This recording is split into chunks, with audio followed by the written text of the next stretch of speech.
Viral maling tomat di Semarang terciduk warga, mobil pelaku hancur dirusak warga. Beredar di media sosial sebuah video yang memperlihatkan mobil diduga milik pelaku pencurian tomat dirusak warga. Seorang pria yang diduga mencuri tomat milik petani setempat berhasil diamankan warga. Berdasarkan informasi yang beredar, kejadian tersebut terjadi Sabtu dini hari, 24 Mei 2025, di Getasan, Kabupaten Semarang. Namun bukan hanya pelaku yang jadi sasaran kemarahan massa, mobil yang digunakannya pun ikut jadi bulan-bulanan. Kondisi mobil berplat H1942 NP kini hancur lebur. Dari bagian depan, belakang, hingga samping, semuanya rusak berat. Bahkan kaca mobil pun tak luput dari amukan. Warga yang geram diduga spontan meluapkan kekesalannya karena aksi pencurian hasil panen petani yang kian marak belakangan ini. Kondisi mobil kini hancur lebur.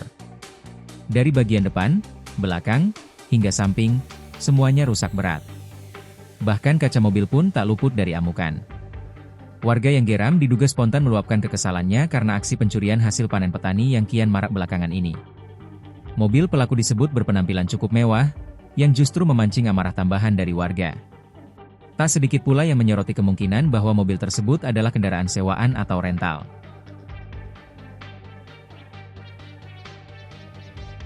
Download Tribun X sekarang, menghadirkan lokal menjadi Indonesia.